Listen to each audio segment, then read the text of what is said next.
Hello everyone, it is very lovely to see you. Welcome. Hello Lynn. Morning lovely, I'm very well thank you. How are you?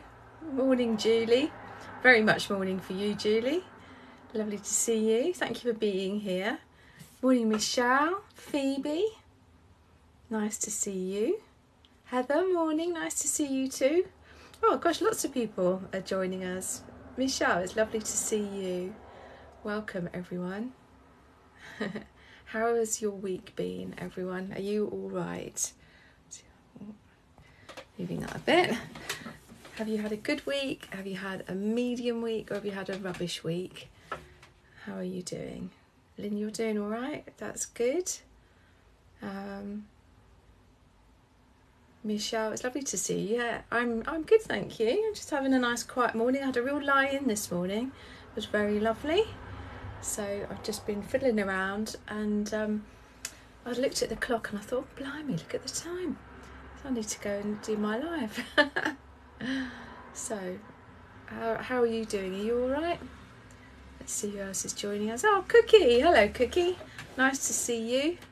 Welcome. I really love it. I love seeing familiar faces turning up and being here with us. It's so nice. Oh, Phoebe says, I'm going on holiday tomorrow and I'm so anxious about it. Any advice? So that's a good question. Let me write that down, Phoebe, and I can answer it for you. Holiday anxiety. Okay, lovely. Oh, Cookie, you're going to Cornwall. I hope you have a lovely time. My son is in Cornwall at the moment, camping, and he is having a lovely time. I don't think it's the best of weather, but you know, Cornwall is such a beautiful place. I hope you enjoy it. So Phoebe, I'm going to come back to your question there. Just waiting for everyone to join us. Morning, Ali. Nice to see you, all the way from Australia. Let's see. How are you doing, Ali? Have you had a nice week? Has it been a good week? I hope it has. I hope it has. Let's see who else is here. Michelle, I'm doing okay, thank you. Glad for the weekend. The weekend is so lovely, isn't it? I just am always very grateful when the weekend arrives, just because it's that space, isn't it, to try and just do things that you love, take time. So yeah, weekend is a good thing. Alex B, hello, nice to see you. Happy Friday to you too. Excellent. Oh, Debbie, oh my goodness, Debbie Rivard from America as well. Really nice to see you. Welcome. I'm glad that you found us. Oh, how lovely. This is so nice. I didn't do very much. I don't think I did a video to sort of publicise that I was doing a live this week for some reason. And so I'm just chuffed that anyone's turned up. So it's really lovely to see familiar faces. So thank you so much. Let me introduce myself to you whilst everyone's just joining us. So I'm Sarah Aris. All of my details are up here, and I'm a QCH therapist. That stands for Quest Cognitive Hypnotherapy, and that really is a framework of different therapeutic models that can be really helpful. It's a talking therapy. It's very much focused on the individual client and what their needs are. So all the work is tailored to you. You're not just a number when you come and see a QCH therapist. So that's what I do. My main sort of area that I work with people who are suffering from anxiety mostly, and I absolutely love what I do. I was chatting to someone yesterday who had contacted me about the possibility of working together, and they said, oh, you know, I've seen you online, I've seen you on social media, and it's really clear how much you love what you do. And I thought, yeah, you're really right. I didn't discover this until I was in my 50s. I was about 50 when I trained, and to be able to do this, to make a living, is absolutely just so rewarding. I love it. I love seeing people's journey from when they first arrive to being really just struggling with everyday life. Their world gets smaller and smaller and smaller, and then when we work together, they can start to actually live life again and be in growth. So that's a really wonderful thing to see.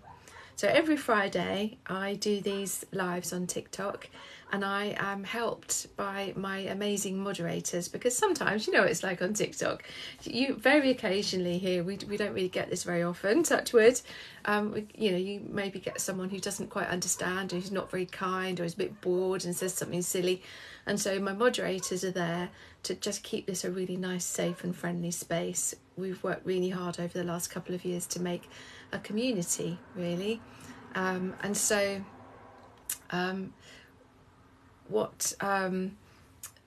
so I have a team of moderators. They're not trained therapists, they are just lovely, nice people with life experience, and you'll see that they will interact with people in the comments. So I have the lovely Lynn 250, who's been with me just forever, right from the start. She's I remember the first live I did, and there were a few trolls and I didn't know what on earth I was doing, and Lynn messaged me and said, would you like moderators? Maybe that would be helpful. And I said, oh yeah, I don't know what they are, but yes please. And so she joined me, and then since then I've been joined by Vicky Hodson and by Jasmine, and both of those are not able to be with us today, but I do have the very lovely Julie Rees-Diva, who is joining us from California. So Julie is the newest of my moderators, but certainly not the least. So I'm really grateful that Lynn and Julie are both here today. So thank you. So what I tend to do is I tend to answer questions. I sort of write them down and I'll work my way through them. You'll be able to see that there are lots and lots of comments come through, and I don't always see all of them. So please forgive me if I don't see your comments or don't answer you. It's not because I'm ignoring you. It's just that sometimes they fly through. So I try to be as interactive as I possibly can. But obviously when I'm answering questions, I'm trying to answer the question. There's no sort of specific, you know, obviously we're on TikTok. This isn't a therapy session, but I do my best to give general advice and as specific as possible without overstepping the boundaries. So let's say a few more hellos. So Rebecca Jane Platts, hello Sarah, do you have any tips for overwhelm? Let me write that down.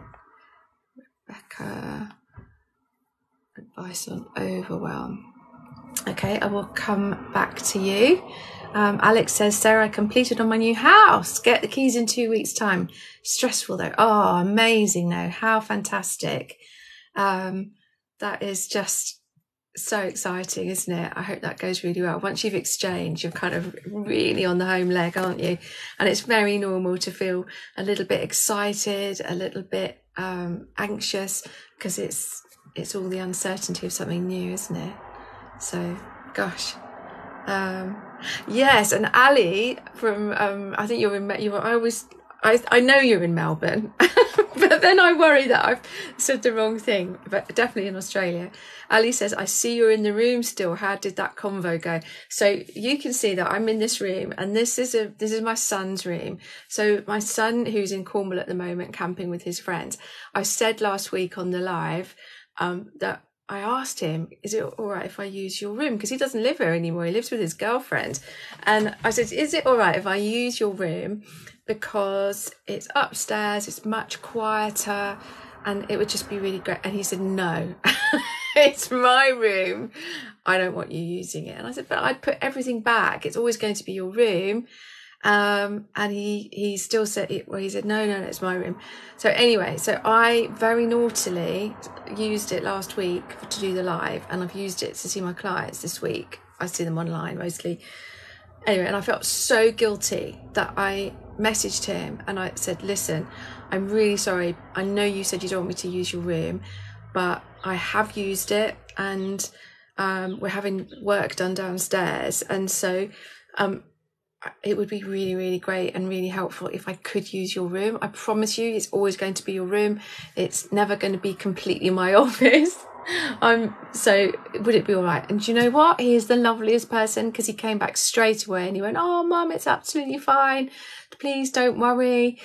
And so he's just the best, isn't he? Just lovely. So I'm very grateful. So that's what happened, Ali. So that's good. I'm very, very grateful for that. So let's have a look. So let's have a look. Let me look for one more question here. I know I've skipped over a few. Cookie, I really hope you enjoy Cornwall. Have you ever been there before? It's so beautiful. Beautiful beaches. Beautiful. You must have a cream tea when you're there. That's really nice. Yes. Enjoy. Let us know what it's like. I'm just gonna scroll through here.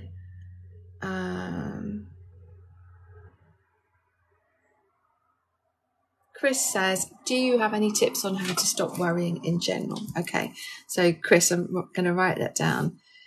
So general tips on not worrying. Okay, so all really good questions, and I think they're probably, all of these questions are questions that people will recognise in their own lives, because we all worry at times. I have times when I worry. There are times when I have sleepless nights, and it is always for a reason. So let me look at Phoebe's question first. So Phoebe was saying she's going on holiday, but feeling very anxious about that. And so with all of these things, it's always helpful to be really curious about what's going on there. So going on holiday, what is it about going on a holiday that is worrying for you? Is it the fact that you're going to be leaving your safe space? That can be quite a big thing for people. Is it because you're going on a plane? Is it because you're going on a train or a long car journey? Is it because you're going somewhere new and you're not too sure what that's going to be like? All of those things give us clues. When we have anxiety, it's like being detectives, that we look at, okay, I'm feeling this thing. My nervous system is sending me the message that things are not quite right. What has just happened? What's about to happen? What's happening now that might be perceived as of threat by my nervous system? And to understand that it's okay to feel those feelings. It's just because the job of our nervous system is to keep us safe. And when our nervous system understands that there's potential threat, well, it doesn't care whether that's true or not. It just wants to protect us from it. We're very good at survival. That's why human beings have been around for so long. It's because we're good at surviving situations. And you, Phoebe, will come from a very long line of survivors. Everyone in your bloodline has survived everything from wars to plagues to holidays and all sorts of things. What can you do about it? Now, you might have seen that Lynn posted, she did a pinned post saying to go and check out my grid on my TikTok. So if you do that, there's lots and lots of videos about specific anxieties, about what anxiety is, how to help yourself. There are real practical, technical skills such as visualizations, breath techniques, calming physical techniques that can be really, really helpful. So I would definitely recommend going and having a look at those, and also to be kind to yourself. We can often beat ourselves up and say to ourselves, oh, you're just being so stupid about worrying about this thing. Oh, honestly, that's not the way to go. No one is stupid for worrying. It's a horrible thing to think that, but it's natural because we don't want to worry. So be kind and reassure yourself. Speak to yourself in a voice that tells you it's all right to worry because I'm just human and I'm going into a new situation. I'm moving away from the place, my home, that I see as being my safe place. And to reassure yourself that all the what ifs you're imagining about your holiday, what if I miss the plane or the train, or what if I get to where I'm staying and it's not very nice, or there'll be loads, a whole myriad of things that you'll be thinking. And how true are any of those? the chances are none of them are true. And if any of them do become true, like for example, you were going on a train to your holiday and you missed the train, well, you would deal with that situation. What would you do? Well, you might ask for help. You might catch the next train. There's all sorts of things that you could do to remedy that thing going wrong. So you have dealt with every single dilemma that has come along in your life up until this point, and it will be okay. And one of the things that you can do alongside all of the stuff that I share on my grid, and also on my profile page, there's a link that takes you through to lots more resources and information. One of the things you can do is to notice that you've started talking in that negative way, and you notice that you're worrying. Be curious about it, but also flip that to go, okay brain, thank you very much for putting that potential thing in on my radar, that it might all go wrong, or it might not be very nice, but what if it all goes really well? What if I have a lovely time? What if I'm a bit nervous when I get there, but actually after a couple of days of being on holiday, I totally chill and I meet new people, which are really nice, or I just spend time by myself or with my family or my friends. So flipping it on its head is a really helpful thing to do, because none of us know what's going to happen in the next 5 minutes, never mind 5 hours, 5 days, 5 weeks, 5 years. We just imagine, because we're trying to be able to be prepared for things going wrong. So we can think of, okay, if this goes wrong, what will I do? So if we don't know what's going to be happening, it's a much more pleasant place to be if you start imagining, well, what if it actually goes right? So I would say, be kind to yourself, be curious about what actually are you afraid of, and can you do anything to stop that? Can you talk to someone about it? And are there techniques that are on my page that might help you just feel a bit calmer? So I hope that helps a little bit. I can see that there are lots and lots and lots and lots of comments that have come through whilst I was talking. I find it very difficult to talk and read at the same time. So if I've missed stuff, I apologise. I'm just going to scroll through here. Welcome to all of you who are arriving. What I always say, and if you can help me out with this, I'd be really, really grateful. What I say is that I do all of this for free. I never would ask you to subscribe. I never would ask you to pay any money at all towards any of the social media stuff. But what is really helpful is if you can possibly tap the screen whilst you're watching, just idly tapping away, because that sends likes to TikTok, and the algorithm looks at that and goes, oh, well, this live must be popular. That must be a live that's of use to people. And so the algorithm starts to send it to more people. And that's ideally what actually I would really, really love, is for as many people as possible to see these lives and to get the help that is very hard to find at the moment. I was chatting to someone the other day, and they were saying they've been trying to access help, therapy, for absolutely years and years, and they just couldn't get the therapy that they wanted.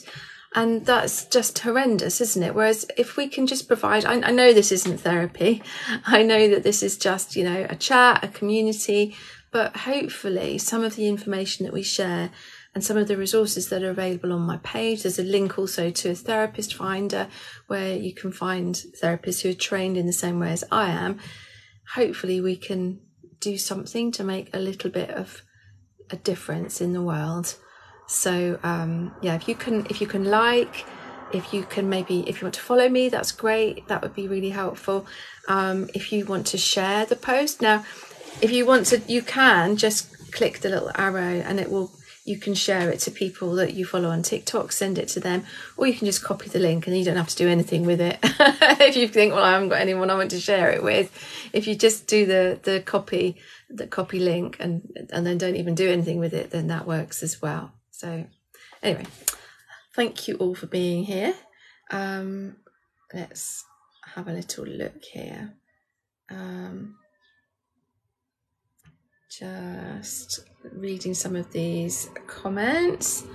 Let's have a look. Let's see. Severe anxiety and down days currently, pushing away from my partner due to struggling. Let me write that down. Okay.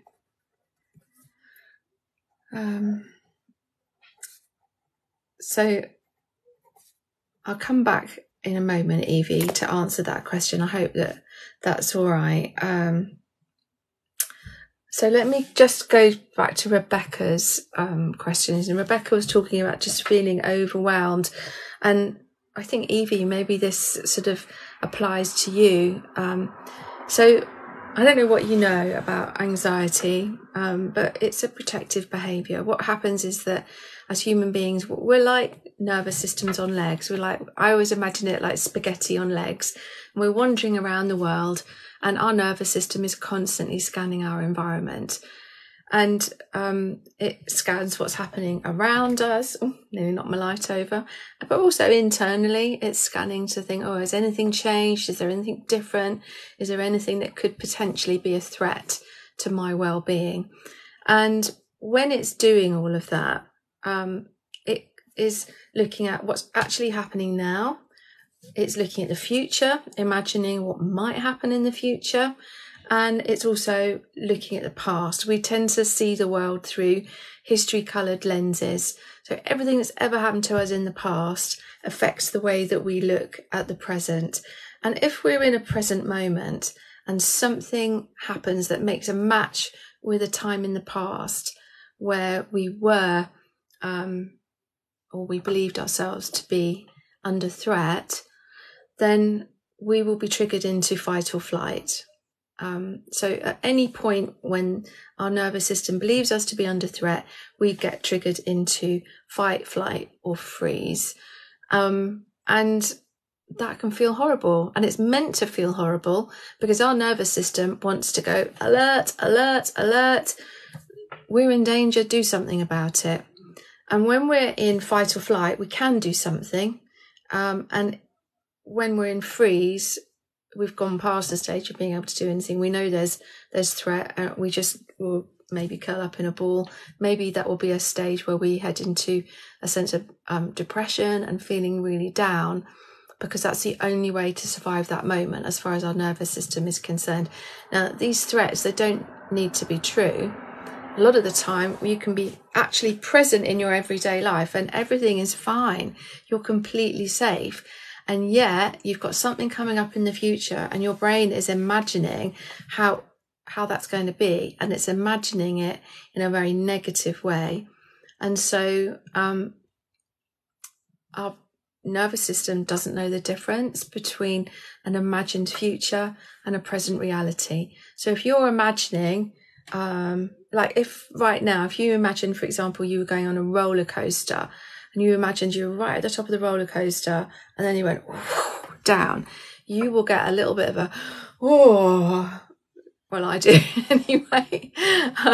But if you do that, so you can see that our imagination is so incredibly powerful, and our nervous system thinks, oh my gosh, that terrible thing's going to happen. And it's almost as if we're there in that moment and we feel all the feelings because we go into fight or flight, even though it hasn't happened.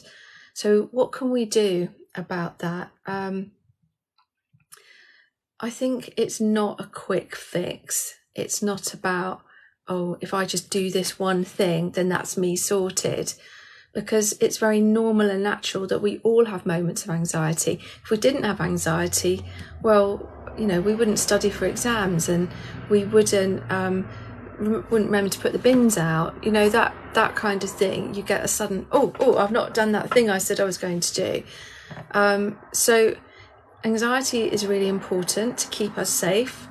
And at the same time, when it becomes a chronic thing, when we're being triggered constantly and we feel really on edge all the time, and as you say, Rebecca, you have that sense of overwhelm, it can feel absolutely horrible, because what's happening is you're being triggered and triggered and triggered and triggered, and the levels of hormones that are released when you go into fight or flight, the adrenaline, the cortisol, they just rise and rise and rise and rise and rise.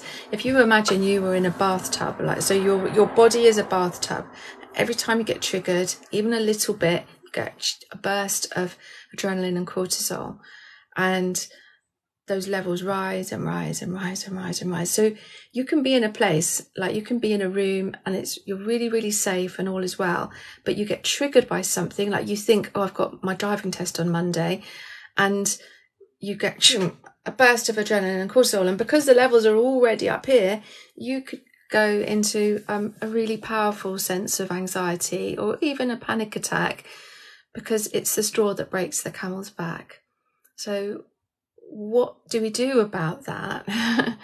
Well, we look at our lifestyle.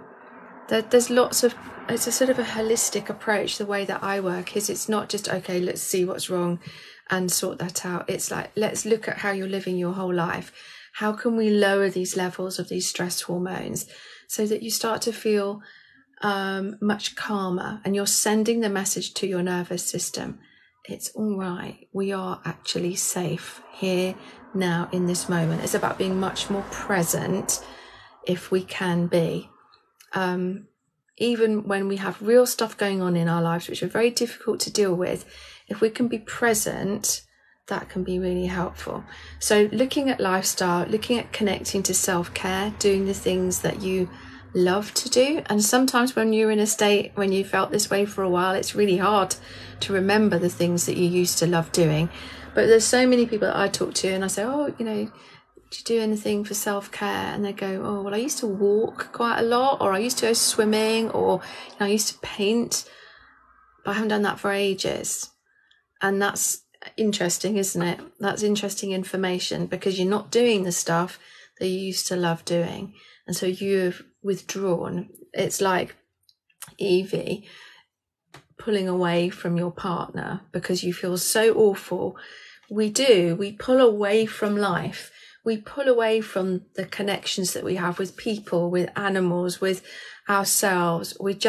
It's like we just go further and further into this state of, I just want the world to go away. I want to curl up in my bed. I don't want to have to connect with anything or anyone, because it's too much for me. So it's those small steps of reconnecting.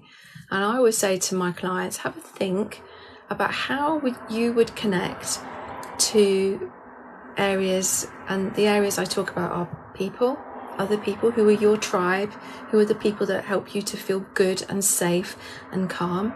Spend more time with them. Connect in whatever way feels right for you. Connect to your animals. If you have pets, you know, lots of people have dogs, walk dogs. You might not have animals, you might not be your thing. I'm not really an animal person, but for those of you who are animal people, how much time do you spend with your animals? Connect to yourself. Be curious about what's going on for you and what can help you feel better. And then there's other areas as well. So nature, exercise, creativity, learning, all of those things. So by connecting to those in a way that you look forward to, you absolutely love whilst you're doing it, and you can look back on with pleasure, by doing that, your levels of stress hormones start to reduce. Your levels of the other hormones such as oxytocin, serotonin, dopamine, endorphins, they start to rise.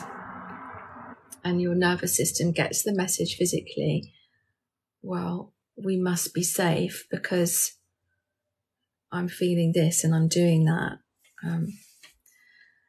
I would also say, yeah, as I said before, have a look at my grid, because there's lots and lots of information there and lots of exercises that you could try for yourself.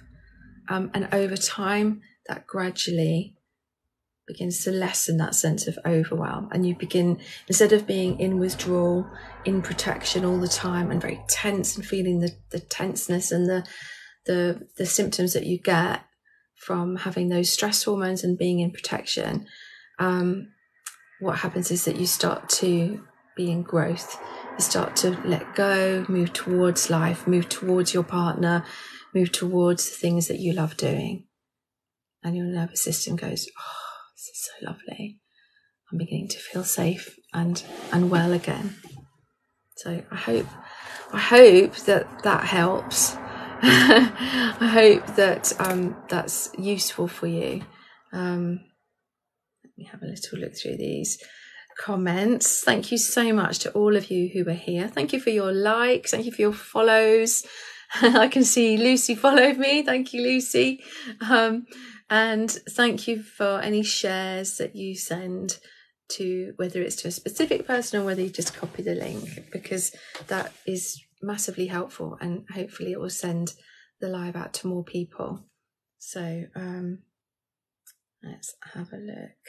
And Phoebe was talking about the holiday, so unfamiliarity and the food.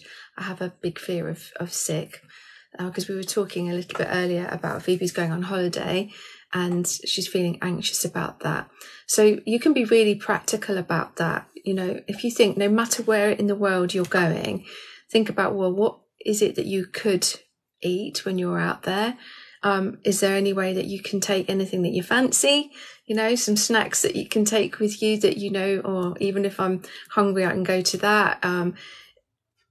I know this might sound flippant and I don't mean it to be, but, you know, bread and chips, they used to be, so my brother used to not eat a huge and varied diet, but we'd go out and he'd just have a big thing of bread, and at least it filled him up. It might not have been the healthiest thing to eat, but he's a big strapping man now and perfectly healthy. So, you know, your holiday is a short space of time, and the chances are that the food will be excuse me, absolutely lovely. When you find yourself doing that, worrying about something like that, think to yourself, okay, just stop for a moment. Maybe look at where you're going and Google. I mean, Google is our friend, isn't it? Or whatever search engine you prefer to use. And look for, you know, restaurants, cafes, shops around where you're staying, and think, okay, I'm looking at that menu and I can see that they serve the stuff that I would quite like. So there's practical things that you can do. I hope you have a lovely holiday, Phoebe. Come back and tell us all about it, because it would be really helpful to other people to hear as well. Let's have a little look.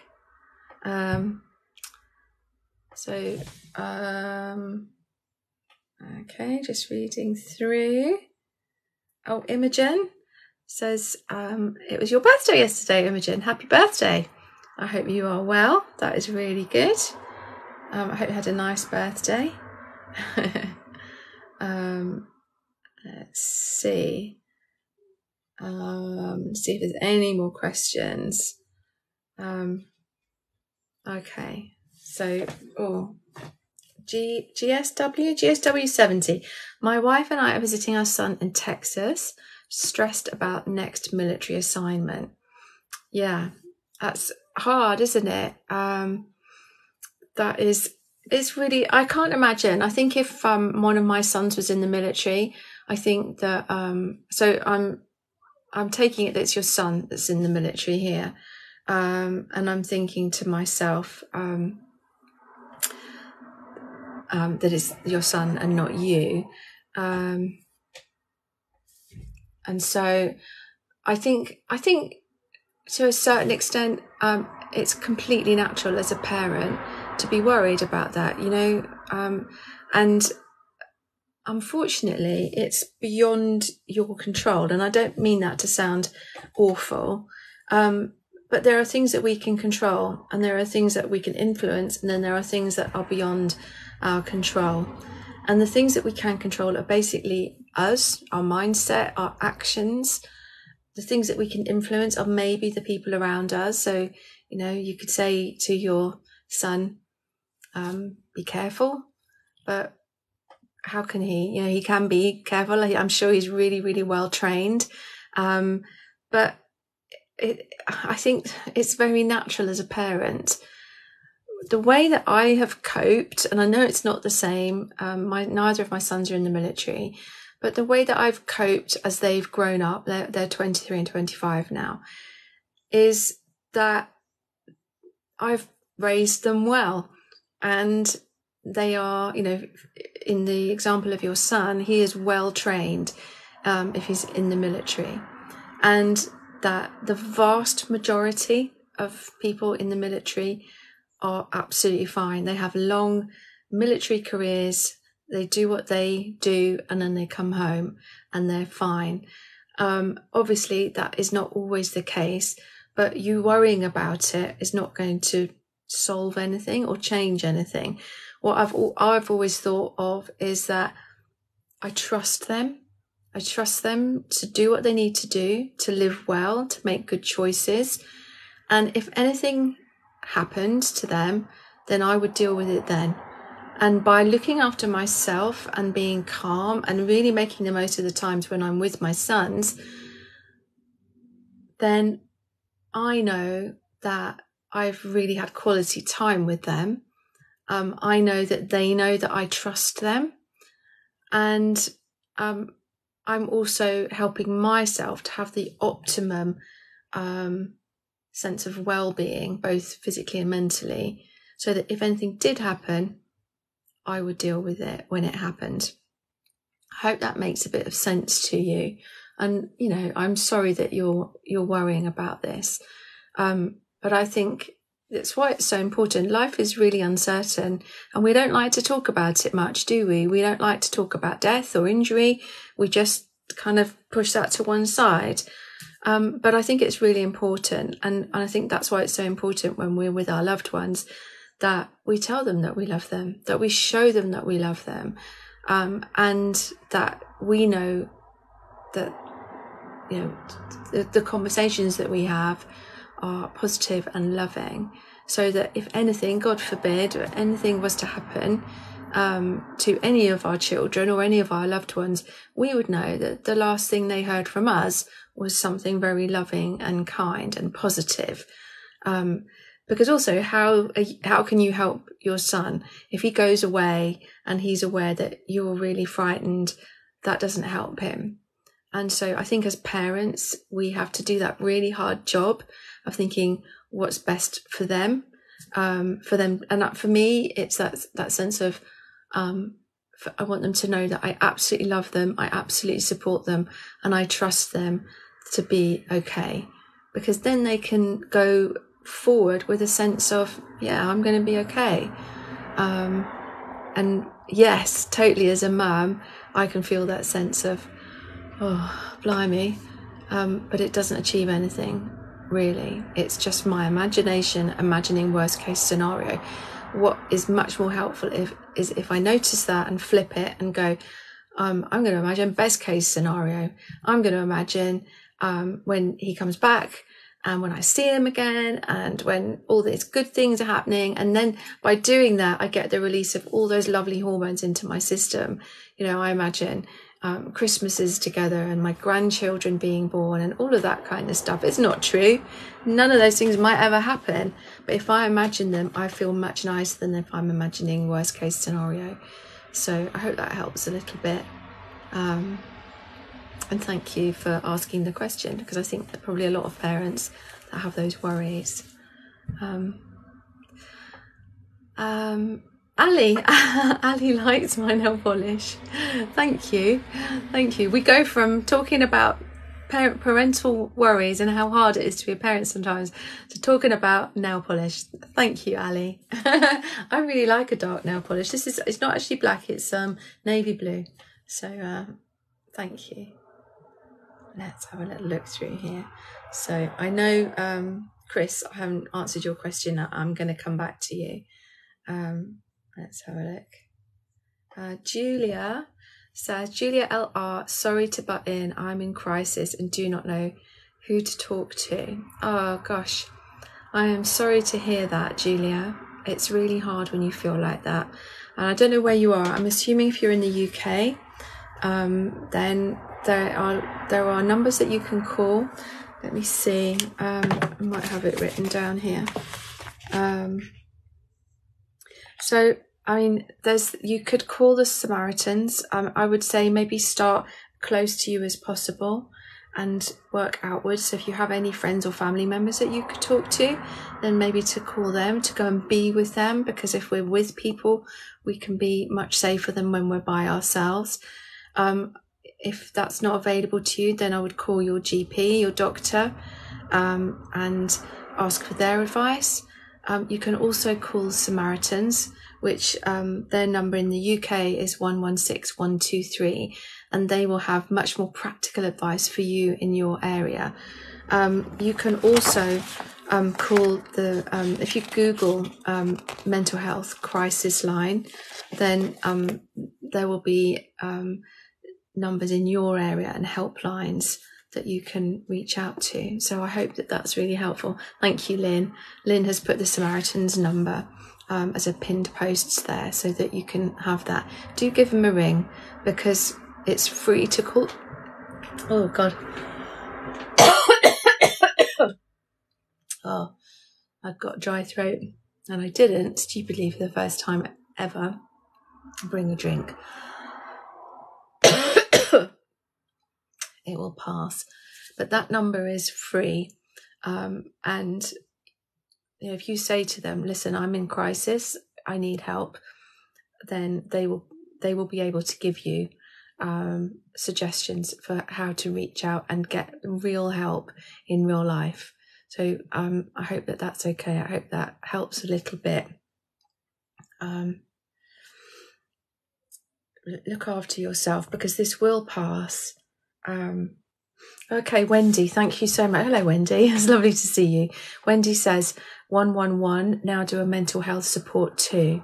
So if you were to dial just 111, then they will be able to direct you to someone specifically in your area.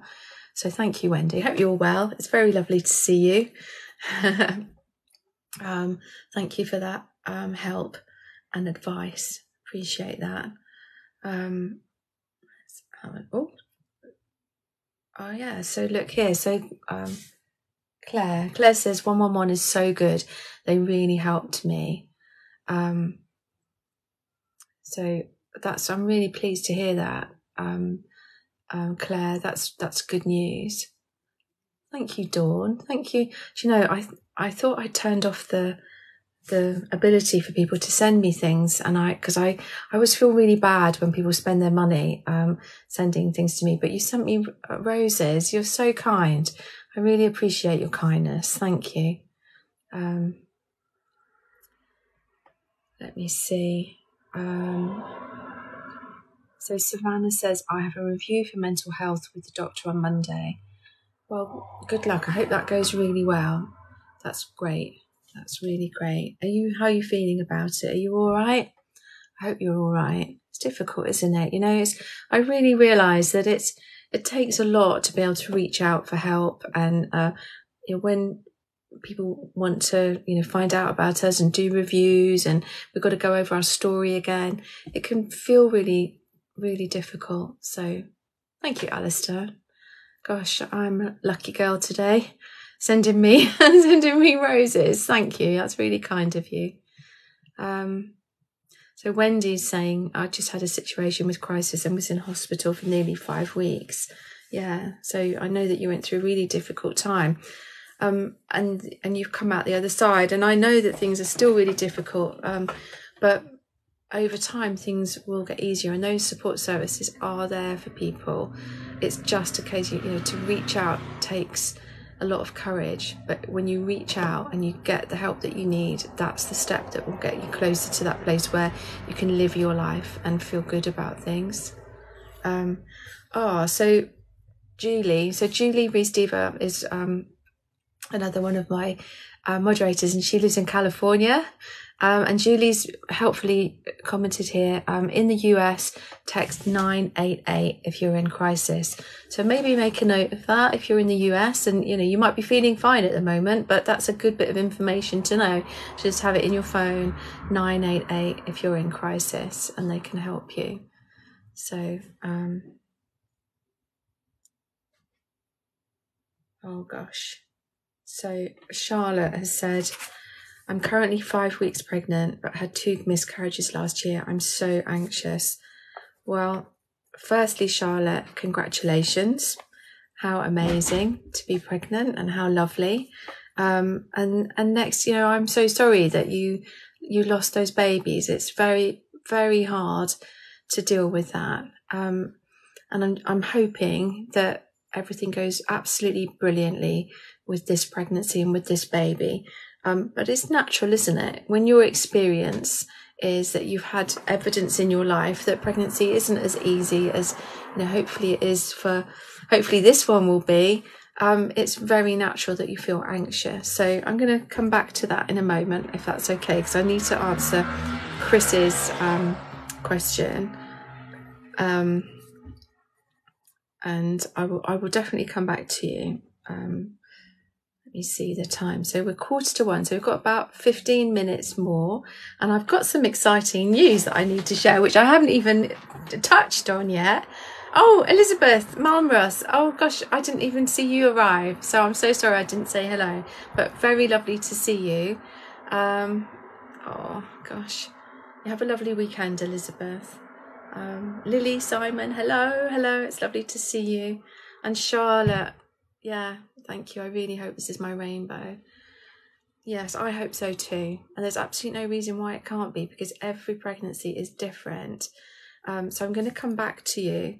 But some of the stuff I might say to Chris here might be helpful for you. So I'm hoping that the advice I can give to Chris can be helpful for you too. Okay, so Chris, so general tips on not worrying. So again, I would say go and have a little look on my grid. There's categories. If you're on your phone, you can see the categories about anxiety information, various techniques that you can use. There are pinned posts on the top of my page if you're looking on your phone, and those pinned posts can be really helpful. There's a 10-minute one about tapping, which is very vague, but it can talk you through, and tapping is an amazing technique to help with anxiety.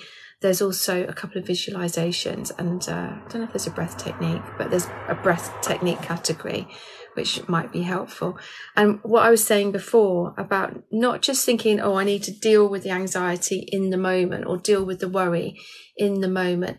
It's much more about looking at our lifestyles and going, blimey, I live in this fast world with all these things happening all the time. And, there's so much. We've all been through so much trauma, haven't we? When you look at it, we've all been through COVID. We've all been worried about the cost of living crisis. We've got people like, politicians, I'm not going to get political, but politicians who are you just look at them and go, what are you doing? Why are you not just caring about your society rather than trying to make money for yourself? That kind of thing.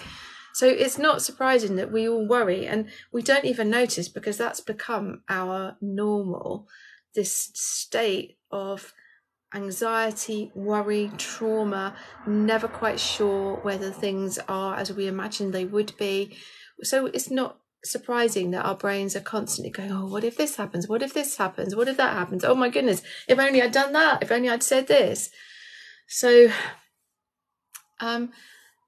to be able to look at lifestyle and go, okay, I need to calm things down a bit. I need to be much more in the present. I need to be kind to myself. I think that's a really, really important thing to be able to start doing, to have an oasis in our day, every day, whether that's 5-10 minutes or whether it's a couple of hours or whether we just take the whole day for us to connect with the people we love, to connect with a way of living that is slower and calmer and more present. so that our nervous system can begin to understand, well, yeah, there might be all this stuff going on around me, but actually for me here and now, I'm okay. I'm just sitting in this room, reading my book or having a cup of tea, and at this moment all is well. So that can be really helpful, as well as regularly using the techniques that I share. And the thing is that if you're in an environment, so I've worked with quite a few people who, outside of work, for example, their environment is absolutely lovely and they live a good life, but work is a total nightmare. And you think about, we spend 8 hours or more a day at work. Well, that's a lot of time to be feeling stressed. And so, quite often people that I've worked with have had the courage to change their careers, to retrain, to go and do something else. And the minute they do that, everything feels different. So I think there's lots of things that you can do. And I think it is about taking action, taking control of our own lives in a way that is slower, calmer, safer, and to be curious about what's happening to us when we're worrying, what's just happened, what's the thing that's triggered us, and what strategies do we have to be able to feel calmer. I think also another thing to remember is that society at the moment, there's a lot of talk about mental health, and people tend to talk as though if you suffer from anxiety that, oh, that's it, you're mentally ill and you're broken. And that's not true. Actually, you're just in an environment where your brain, your nervous system believes you to be not safe. And what can you do to begin to change that? So I hope that helps a little bit. As I say, do go and look at my grid. That can be, I think, really helpful, hopefully. But thank you for asking the question. Let's have a little look here.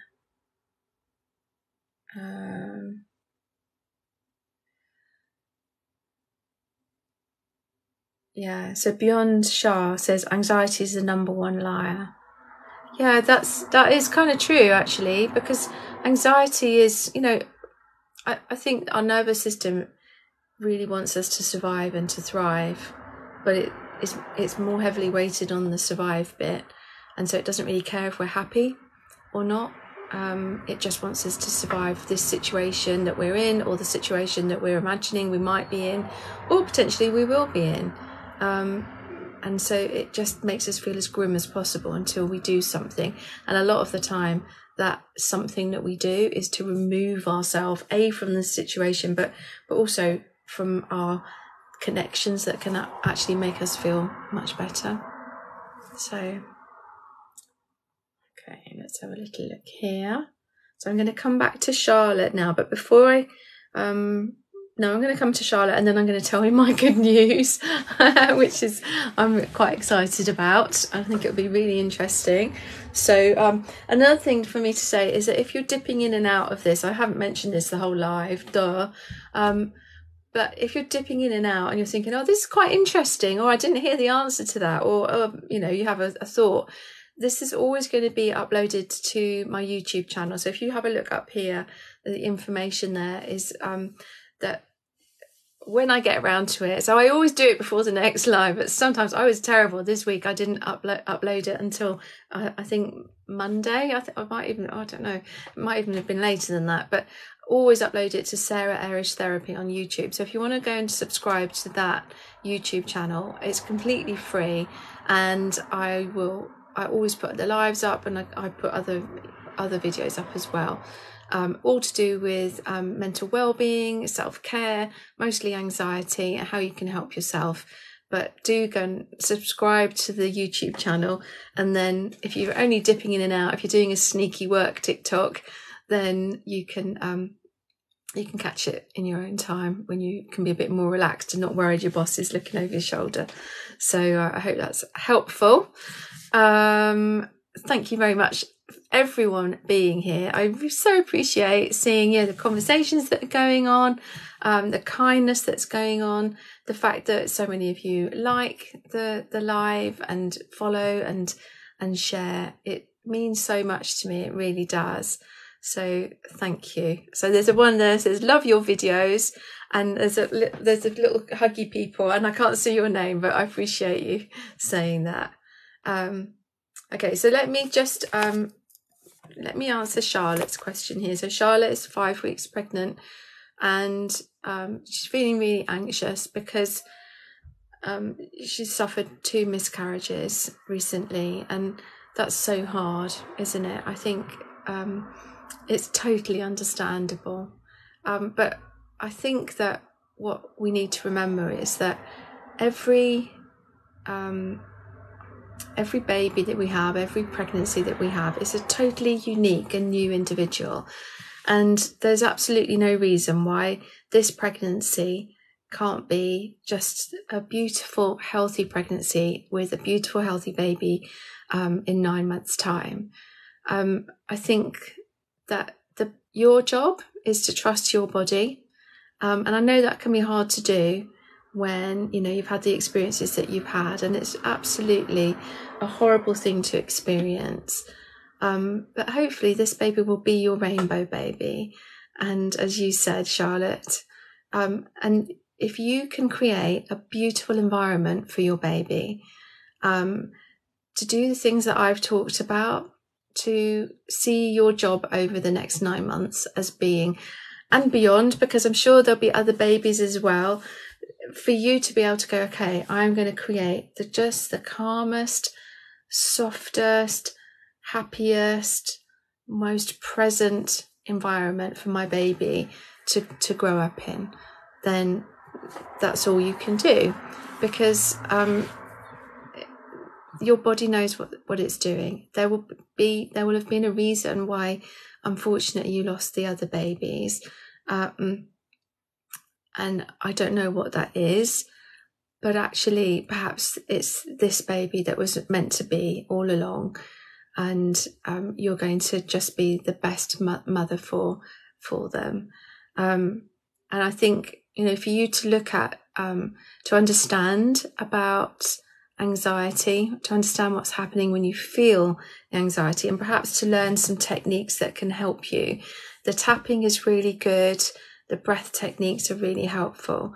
And just to bring yourself to the present moment. If you were to do tapping, for example, and just say, even though I feel really frightened at the moment, I know I'm creating a beautiful place for my baby. And you just keep doing that and keep working your way through. Have a look on my YouTube. There's tapping videos, and also, as I say, there's a 10 minute pinned video on the top of my TikTok grid, so that can be helpful. Also, I would say, if you have a look, so there's a really lovely friend of mine, Claire Burgess. So it's Claire with a C-L-A-R-E, Burgess, and she does what's called confident childbirth, and she works specifically with mums who have been through things like you've been through, either that's miscarriages or traumatic pregnancies, or traumatic births. And she's a fully trained therapist, as I am, and she would be amazing to even just to chat to, because there might be someone in her network of confident childbirth therapists who could perhaps, oh, look at that, Lynn, you are just the best moderator. You are just amazing. Lynn has put Claire's info up on a pinned post. Thank you so much, Lynn. So yeah, have a look at Claire, give her a ring, give her an email, have a chat with her. She is the kindest, most lovely person, and she's really well trained to help you. You don't even need to go and work with her. It could be that you just have a little chat with her, and she can say, listen, these are some pointers, these are some places for you to look at. But I hope that is helpful. And Lynn got the spelling right this week. Last week I was talking about books, and I was talking about Bjorn Nathiko Lindeblad. And poor old Lynn was going, how on earth do I spell that?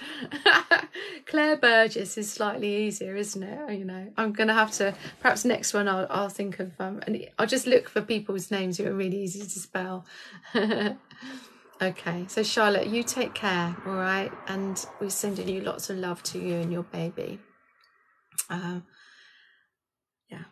Okay, so we're kind of got a minute left of this live, and what I wanted to share with you is the fact that I'm gonna do a live on Instagram. So I'm on Instagram. My username on Instagram is @SarahA_CogHip.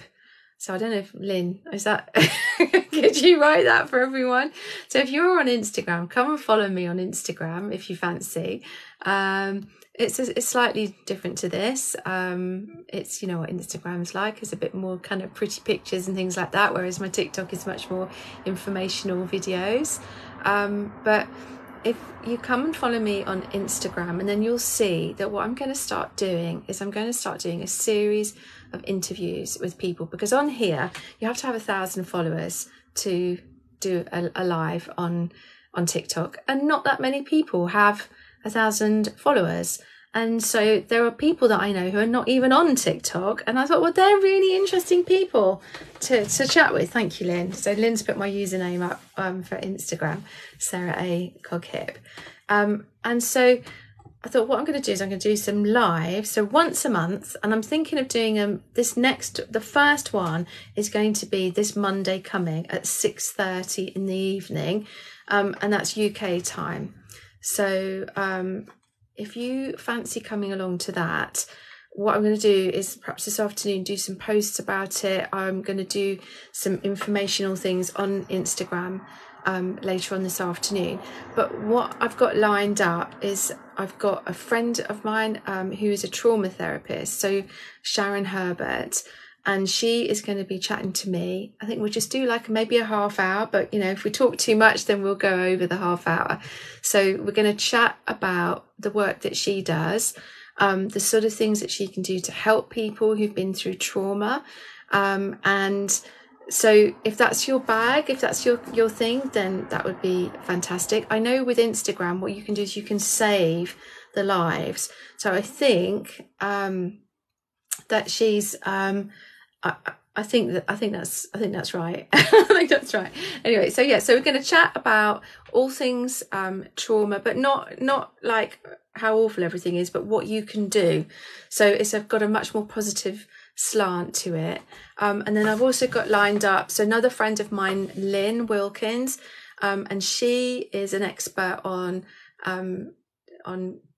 like job interviews and that sort of stuff. So she's going to have some really, really helpful stuff about having job interviews, interview nerves, all of that sort of thing. So we're going to be chatting. I've not firmed up a date with her yet.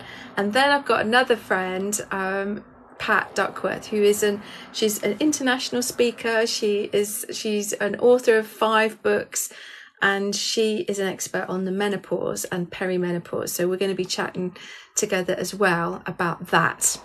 So I really hope that you can join me. So the first one, as I say, is Sharon Herbert, and she's this Monday coming. So okay, so Wendy here. So Wendy's saying, will it be triggering? So I would say, I think it's very much down to the individual. So I think it is something that you need to be very careful about. And that's why it might be an idea to maybe to save the Instagram, so, or you can have it so you can just swipe it off. I will try, and Sharon will be very aware of this, that we will try very hard to not allow it to be triggering. We want it to have a positive slant. But I can't promise, because everyone goes through different things in their lives, and so I don't want anyone to be triggered by this. So if this is a little bit too close to home, then maybe it's better to wait for something that's a little bit calmer, which is like the job interview techniques and anxiety around work, that kind of thing. I hope that makes sense. It's just that I thought to myself, I really want to get on and do these, and she was available this Monday, and so I thought we'd do that. Although I did realise it was a bit of a big thing to be launching with, but hopefully we can be quite practical and maybe do some practical techniques that will be helpful, not necessarily talking about going into examples of trauma. It'll be more, what can you do to help yourself type of thing. I hope that explains it a little bit. Let's have a look. So just answering yours. Asanav, hi Sarah, do you do private sessions? I've been struggling with health anxiety for 2 years. Oh, bless you, that's so hard. Yes, I do private sessions. If you have a look, if anyone's interested, all the information is on my website, which is saraharis.com. So it's on this thing up here, I believe. Angel Kate says, this is going to be fun for me trying to Instagram. Never added anyone, even though I follow people. Oh gosh. Yeah. I mean, I think I've done a few Instagram lives, but just me chatting as I'm walking through the countryside type of thing. So my plan is to do once a month. So I've got 3 lined up. So that's the next 3. Thank you, Lynn. You are on fire, Lynn. Lynn just giving me all these lovely helpful thingies, so thank you so much. So Heather, I'm thinking it'll be good. So I'm thinking not every Monday, because I think once a month is enough. And if you've got any suggestions for either people that you'd like me to chat to, if you feel you've got something that would be really interesting to chat about, if you're a therapist or you have something that you work in that you think, that would be helpful for people, just get in touch, let me know. And it's going to be once a month. So I will post the times and the days as soon as I have them. But it looks like this Monday it's going to be happening. I will confirm it later on today, hopefully. So, so Wendy, I think I agree with you. I think it's one of those tricky things when you're talking about trauma. If you are in a very, very vulnerable place, sometimes it's best to protect yourself from stuff like that. So, okay. So I think I'm going to bring everything to an end, really. So I want to thank you all so much for being here, and thank you so much to my lovely moderators, to Lynn 250 and Julie Rees-Dever. I'm so grateful to both of you. I know I see the conversations that are going on in the comments, and you answer the practical housekeeping stuff and are really caring and kind and keep this a lovely safe community. So thank you both. I really appreciate your help. And we send our love to Vicky and to Jasmine, who are not able to be here today, but for extremely good reasons. And I just appreciate it. It amazes me, like nearly 2 years, and this lovely group of people have just turned up every Friday nearly to give their time for nothing. And you're just so kind. So thank you so much. Let's see. So I think I'm going to say, have a lovely weekend, everyone.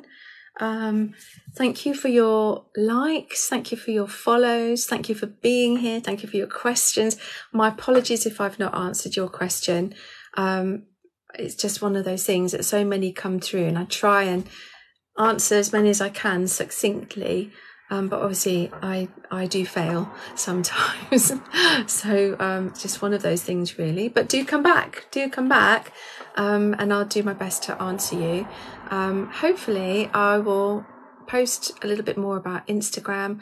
And if I see some of you, I mean, I'm imagining almost that Instagram live on Monday, 6:30, I turn it on and it's just Sharon and me.